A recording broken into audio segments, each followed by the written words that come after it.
Morning, Tasha. So I want to start off with just what is happening right now. There are a number of closed-door meetings. We're hearing from our sources that the vast majority of Republicans in the House, some 200 of them, have been trying, mostly McCarthy allies, to convince this group of sort of 19, 20 Republicans that were not voting for him to have a change of heart and change of vote. Right now, we're joined by Congresswoman Lisa McClain, one of the Republicans that voted for Kevin McCarthy. Congresswoman, thank you so much for joining us this morning. Thanks for being here. So I want to ask you just first if you think we have another round of voting coming up. Is Leader McCarthy going to gain support, potentially going to lose support, or is there going to be no change from yesterday? What's your read on it? Well, I think he's going to gain support. That's my hope anyways. I know over last evening and even this morning as we speak, he's meeting with members to try and get them to a yes. I know this group of Never Kevin Republicans have made some demands.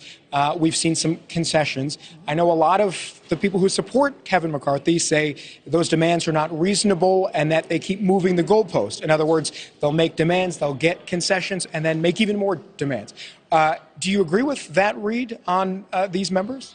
I do. And at the end of the day, what is the goal? So what do we need to do, or what does Kevin need to do to get them to a yes? And that's been the frustrating part, is they have moved the goalpost. So tell me what you need to get to a yes, because at the end of the day, the American people want us to govern. Listen, we are ready to put a bill on the floor the moment we elect a speaker to defund the 87,000 IRS agents. We are ready to get to work. The American people are ready to get to work.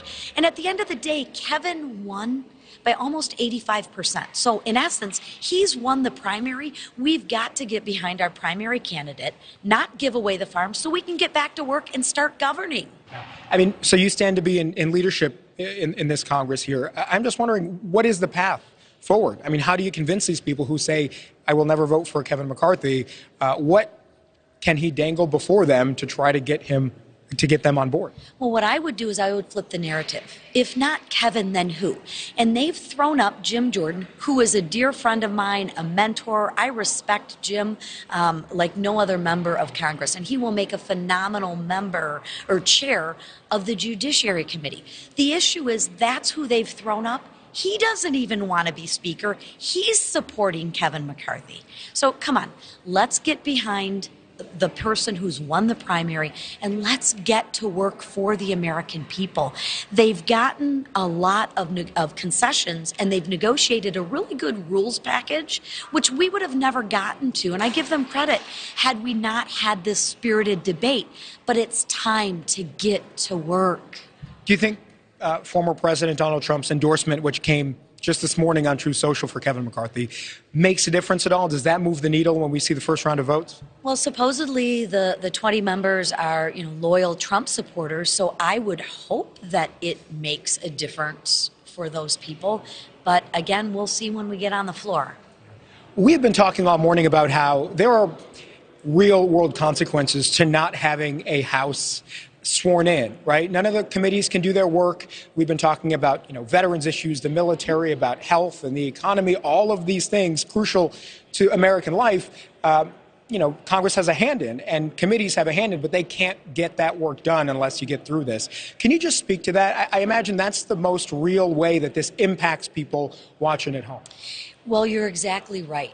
We have to seat the Speaker of the House before members of Congress can even get sworn in, before we can put people on committee assignments and elect chair people of these committees. So we are at a real stalemate right now with not electing a Speaker of the House.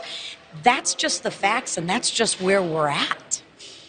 I've heard a lot of people, Republicans, talk about this being an embarrassment to the party. You have some that say, no, this is a healthy process, and this is how we get the best candidate for speaker. Which is it? Well, I think somewhere in the middle lies the truth. Is we've complained for the past 2 years that Nancy Pelosi and the Democrats have a dictatorial way of leading, and they do. I mean, we've seen it time and time again. There's been no debate. There's no healthy debate in committee. The rules or the legislation goes right from Pelosi's desk to the committees, who she says no debate, just get it on the floor.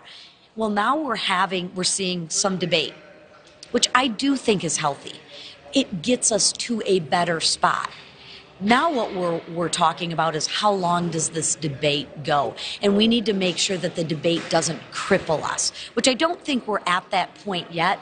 But again, if it goes much longer, then I think we're going to get into some really interesting territory. Congresswoman Lisa McClain from the great state of Michigan. Thank you. Thank you very much. Noon, again, is the time that the House reconvenes, and we're going to see this process again play out. I can tell you that McCarthy allies and Leader McCarthy himself, he has vowed as many votes, as many ballots as it takes. He's not giving up on his bid. So, again, we're going to see what kind of momentum, if anything, changes at all, Natasha, in just a little while. Absolutely. Can he do it? Joe Khalil, appreciate the update. Thank you. And meanwhile, this just in right now, NewsNation's